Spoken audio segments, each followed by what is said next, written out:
Hello નમસ્કાર વિદ્યાર્થી મિત્રો।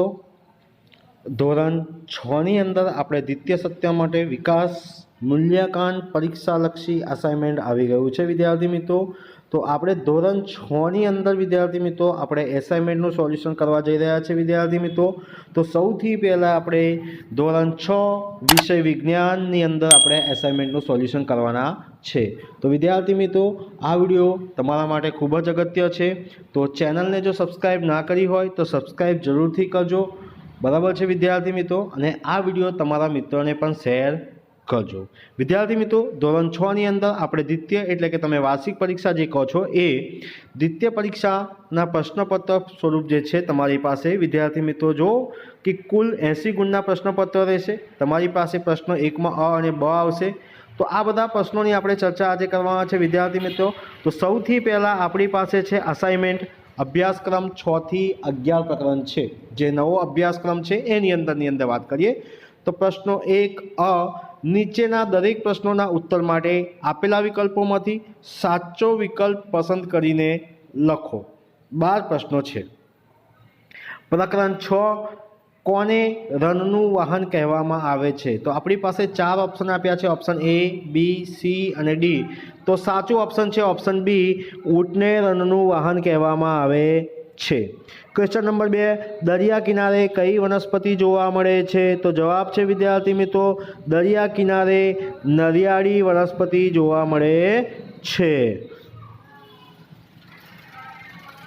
ત્યારબાદ વિદ્યાર્થી મિત્રો આપણી પાસે આવે છે ક્વેશ્ચન નંબર 3। ક્વેશ્ચન નંબર 3ની અંદર શું કીધું છે?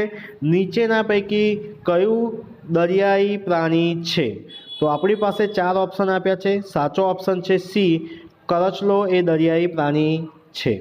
ક્વેશ્ચન નંબર 4 નીચેના પૈકી કયું દરિયાઈ પ્રાણી નથી? તો આમાંથી આપ્યું છે એ, બી, સી અને ડીમાંથી સાચો ઓપ્શન જો જોવા જઈએ દરિયાઈ પ્રાણી નથી તો ગોકળગાય એટલે કે ઓપ્શન બી એ દરિયાઈ પ્રાણી નથી। ક્વેશ્ચન નંબર 5 કયું પ્રાણી પર્વતીય વિસ્તારમાં જોવા મળે છે? તો જવાબ છે વિદ્યાર્થી મિત્રો સી, યાક પ્રાણી જે પર્વતીય વિસ્તારમાં આપણને જોવા મળે છે। છઠ્ઠો પ્રશ્ન છે કયા જળચર પ્રાણીનું શરીર બોટ આકારનું નથી? તો જવાબ છે વિદ્યાર્થી મિત્રો ઓક્ટોપસ નામનું પ્રાણી શરીર બોટ આકારનું નથી। 7મો પ્રશ્ન છે કયા જળચર પ્રાણીને શ્વાસન માટે ઝાલર હોતા નથી?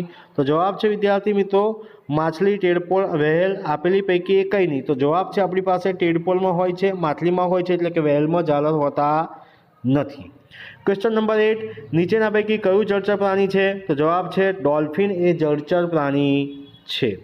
ક્વેશ્ચન નંબર 9 કયા છોડની ડાળી અડકતા તેના પર્ણ બીડાઈ જાય છે? તો આપણને ખબર છે લજામણીના છોડની ડાળીના પર્ણ અડકતા આપણને બીડાઈ જાય છે। ક્વેશ્ચન નંબર 10 આસોપાલવનું વૃક્ષ નીચેનામાંથી કયું લાક્ષણિકતા ધરાવતું નથી? તો આસોપાલવનું વૃક્ષ નીચેમાંથી પ્રચલનની લાક્ષણિકતા ધરાવતું નથી। ત્યારબાદ વિદ્યાર્થી મિત્રો આપણે જોઈએ છે પ્રકરણ 7। પ્રકરણ 7ની અંદર પહેલો જ ક્વેશ્ચન છે નીચે પૈકી કઈ 20મી સદીની શોધ નથી? તો જવાબ છે વિદ્યાર્થી મિત્રો માલગાડી એ 20મી સદીની શોધ નથી। બીજો ક્વેશ્ચન છે 19મી સદીની શરૂઆત સુધી માનવી એક સ્થળેથી બીજા સ્થળે જવા માટે શાનો ઉપયોગ કરતો હતો? તો જવાબ છે વિદ્યાર્થી મિત્રો માનવી એક સ્થળેથી બીજે સ્થળે જવા માટે પશુ શક્તિનો ઉપયોગ કરતો હતો એટલે કે ઓપ્શન એ। ત્રીજો ક્વેશ્ચન છે સૌ પ્રથમ કયા પ્રકારનું રેલવે એન્જિનની શોધાયું હતું? તો જવાબ છે વિદ્યાર્થી મિત્રો સૌ પ્રથમ સ્ટીમ એન્જિન નામનું શોધ કરાયું હતું। ક્વેશ્ચન નંબર 4 શાની શોધ થવાથી ચંદ્ર અને મંગળ પર જવું શક્ય બન્યું છે? તો જવાબ છે વિદ્યાર્થી મિત્રો અંતરિક્ષયાનની શોધ થવાથી ચંદ્ર અને મંગળ પર જવું બિલકુલ શક્ય બન્યું છે। ક્વેશ્ચન નંબર 5 લંબાઈ માપવા માટેનું પ્રમાણભૂત સાધન કયું છે? તો જવાબ છે વિદ્યાર્થી મિત્રો લંબાઈ માપવા માટે પ્રમાણભૂત સાધન મીટર સ્કેલ છે એટલે કે ઓપ્શન સી છે। ત્યારબાદ વિદ્યાર્થી મિત્રો આપણી પાસે આવે છે ક્વેશ્ચન નંબર 6। તો ક્વેશ્ચન નંબર 6ની અંદર આપણને કીધું છે વિદ્યાર્થી મિત્રો નીચેનામાંથી લંબાઈનો કયો એકમ સૌથી મોટો છે? તો જવાબ છે વિદ્યાર્થી મિત્રો કિલોમીટર એટલે કે option B. Question number 7 1 kilometre બરાબર કેટલા મીટર? તો જવાબ છે વિદ્યાર્થી મિત્રો 1 કિલોમીટર બરાબર 1000 મીટર। ત્યારબાદ નેક્સ્ટ ક્વેશ્ચન છે, નીચેના પૈકી કયો પદાર્થ ગતિમાં હોય છે? તો જવાબ છે વિદ્યાર્થી મિત્રો નીચેનોમાંથી આપેલો પદાર્થ એ ઓપ્શન બી સાચો છે, ઘડિયાળનો સેકન્ડ કાંટો એ ગતિમાં હોય છે. ત્યારબાદ આવે છે વિદ્યાર્થી મિત્રો ક્વેશ્ચન નંબર 9, પંખાની પાંખિયાની ગતિ કયા પ્રકારની ગતિ છે? તો વિદ્યાર્થી મિત્રો પંખાનું પાંખિયું ગોળ ગોળ ફરે છે એટલે કે વર્તુળાકાર ગતિ છે, એટલે કે ઓપ્શન સી છે. ત્યારબાદ 10મો પ્રશ્ન છે, ઘડિયાળના લોલકની ગતિ કયા પ્રકારની છે? તો જવાબ છે વિદ્યાર્થી મિત્રો ઘડિયાળના લોલકની ગતિ આવર્ત ગતિ છે, એટલે કે ઓપ્શન ડી. ત્યારબાદ વિદ્યાર્થી મિત્રો પ્રશ્નો નંબર 9 પ્રકરણ 8 પ્રશ્નો 10 પૂરા થઈ ગયા છે. ત્યારબાદ પ્રકરણ 8ની અંદર વાત કરીએ વિદ્યાર્થી મિત્રો, તો જે પદાર્થ પ્રકાશને જરાય પસાર થવા દેતા નથી તે પદાર્થને શું કહે છે? તો કોઈપણ પ્રકાશને આપણે પસાર ના થવા દે તેને આપણે અપારદર્શક કહે છે. બીજો ક્વેશ્ચન છે, નીચેનામાંથી કયો પદાર્થ પોતે પ્રકાશ આપે છે? તો જવાબ છે વિદ્યાર્થી મિત્રો સૂર્ય એ પોતે પ્રકાશ આપે છે. ક્વેશ્ચન નંબર 3, નીચેનામાંથી કયો પદાર્થનો પડછાયો પડે નહીં? તો જવાબ છે વિદ્યાર્થી મિત્રો કાચનો પડછાયો પડે નહીં. ક્વેશ્ચન નંબર 4, વસ્તુનો પડછાયો પડે તે માટે વસ્તુ કેવી હોવી જરૂરી છે? તો જવાબ છે વિદ્યાર્થી મિત્રો અપારદર્શક હોવી જરૂરી છે, એટલે કે ઓપ્શન એ. ત્યારબાદ પ્રશ્ન નંબર 5, પિનહોલ કેમેરા કયા સિદ્ધાંત પર કાર્ય કરે છે? તો જવાબ છે પ્રકાશ સીધી રેખામાં ગતિ કરે છે તે સિદ્ધાંત પર કાર્ય કરે છે. ત્યારબાદ ક્વેશ્ચન નંબર 6, પિનહોલ કેમેરા વડે કેવા પ્રકારનું પ્રતિબિંબ મળે છે?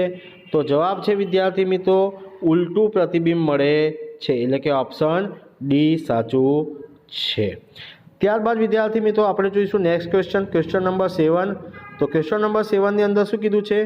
સમતલ અરીસામાં વસ્તુનું પ્રતિબિંબ કેવું મળે છે? તો સમતલ અરીસામાં વસ્તુનું પ્રતિબિંબ ચત્તુ અને વસ્તુ જેવડું મળે છે, એટલે કે ઓપ્શન ડી મળે છે. ત્યારબાદ વિદ્યાર્થી મિત્રો આપણે વાત કરીશું પ્રકરણ 9 ક્વેશ્ચન નંબર 1 શું કીધું છે? વિદ્યુત આપતું સાધન કયું છે? તો જવાબ છે વિદ્યાર્થી મિત્રો વિદ્યુત આપતું સાધન નીચેમાંથી વિદ્યુત કોષ છે. ક્વેશ્ચન નંબર 2, વિદ્યુત વપરાતું સાધન કયું છે? તો વિદ્યુત વપરાતું સાધન જે છે એ ટ્યુબલાઇટ છે. ક્વેશ્ચન નંબર 3, વિદ્યુત સુવાહક પદાર્થો કયા છે? તો જવાબ છે વિદ્યાર્થી મિત્રો તાંબાનો તાર એ વિદ્યુતનો સુવાહક છે. ત્યારબાદ ક્વેશ્ચન નંબર 4, વિદ્યુત પરિપથમાં વીજ ઉપકરણો બંધ કરવા કે ચાલુ કરવા શાનો ઉપયોગ થાય છે? તો જવાબ છે વિદ્યાર્થી મિત્રો સ્વિચનો ઉપયોગ થાય છે. ત્યારબાદ વિદ્યાર્થી મિત્રો આપણે વાત કરીએ પ્રકરણ 10. પ્રકરણ 10ની અંદર આપણને કીધું છે વિદ્યાર્થી મિત્રો ચુંબકની શોધ કયા દેશમાં થઈ હતી? તો જવાબ છે વિદ્યાર્થી મિત્રો ઓપ્શન બી ચુંબકની શોધ એ ગ્રીસ દેશમાં થઈ હતી. ત્યારબાદ વિદ્યાર્થી મિત્રો બીજો ક્વેશ્ચન છે, ગજ્યા ચુંબકના ધ્રુવ ક્યાં આવેલા હોય છે? તો જવાબ છે ગજ્યા ચુંબકના ધ્રુવ ચુંબકના બે છેડાની નજીક આવેલા હોય છે, એટલે કે ઓપ્શન સી. ત્રીજો ક્વેશ્ચન છે, ગજ્યા ચુંબકને છૂટથી ફરી શકે તેમ લટકાવે તો તેને ઉત્તર ધ્રુવ કઈ દિશામાં સ્થિર થાય છે? તો ઉત્તર ધ્રુવ ભાઈ ઉત્તર દિશામાં સ્થિર થાય છે, અને દક્ષિણ ધ્રુવ દક્ષિણ દિશામાં થાય છે, એટલે કે ઓપ્શન એ. ક્વેશ્ચન નંબર 4, ચુંબકને શું કરવાથી તેનું ચુંબકત્વ નાશ પામે છે? તો ચુંબકને ગરમ કરવાથી, વારંવાર પછડાવવાથી અને ટીપવાથી ચુંબકત્વ નાશ પામે છે. એટલે આપેલા વિધાન બધા જ છે, એટલે આપેલા તમામ, એટલે ઓપ્શન ડી. ત્યારબાદ વિદ્યાર્થી મિત્રો આપણી પાસે આવે છે પ્રકરણ 11. પ્રકરણ 11ની અંદર આપણને શું કીધું છે? ગતિમાન હવાને લીધે નીચેમાંથી કઈ ક્રિયા શક્ય બને છે? તો જવાબ છે વિદ્યાર્થી મિત્રો મંદિરના ધજા ફરકી શકે છે, ઝાડના પાંદડા હલે છે, ફરકડી ફરે છે. આપેલા બધા વિધાન આવી શકે છે વિદ્યાર્થી મિત્રો, તો આપેલા તમામ. હવા શું છે? તો હવા એક પ્રકારનું મિશ્રણ છે, એટલે કે ઓપ્શન બી સાચું છે. ત્રીજો ક્વેશ્ચન છે, હવામાં કાર્બન ડાયોક્સાઇડ વાયુનું પ્રમાણ કેટલા ટકા છે? તો આપણને જવાબ ખબર છે વિદ્યાર્થી મિત્રો હવામાં કાર્બન ડાયોક્સાઇડ વાયુનું પ્રમાણ કેટલું?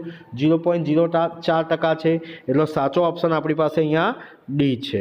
ત્યારબાદ ક્વેશ્ચન નંબર 4, હવામાં નાઇટ્રોજનનું પ્રમાણ કેટલામાં ભાગનું છે? તો હવામાં નાઇટ્રોજનનું પ્રમાણ 4/5 ભાગનું છે.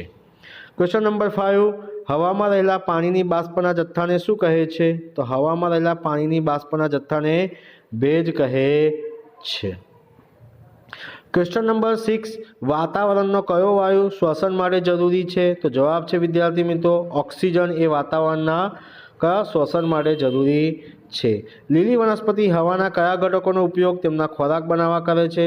તો જવાબ છે વિદ્યાર્થી મિત્રો કાર્બન ડાયોક્સાઇડ વાયુ એ ખોરાક બનાવવા માટેનો ઉપયોગ કરે છે. તો વિદ્યાર્થી મિત્રો આ હતું ધોરણ 6 દ્વિતીય સત્ર માટે વિકાસ મૂલ્યાંકનલક્ષી અસાઇનમેન્ટનું સોલ્યુશન. તો વિદ્યાર્થી મિત્રો આ વિડીયો તમને જરૂરથી ગમ્યો હશે. તો જો ચેનલને સબસ્ક્રાઈબ ના કરી હોય તો સબસ્ક્રાઈબ કરવાનું ભૂલતા નહીં વિદ્યાર્થી મિત્રો. અને હવે પછી આપણે વિભાગ એટલે કે પ્રશ્ન 1-2 ની અંદર આપણે નેક્સ્ટ વિડીયોની અંદર આપણે શું વ્યાખ્યાની ચર્ચા કરવાના છે. તો વિદ્યાર્થી મિત્રો આ વિડીયો તમને ગમ્યો હોય તો લાઈક કરજો, શેર કરજો અને કમેન્ટ કરજો. અને જો ચેનલને સબસ્ક્રાઈબ ના કરી હોય તો જરૂરથી અવશ્ય સબસ્ક્રાઈબ કરી દેવું. જય હિન્દ, જય ભારત.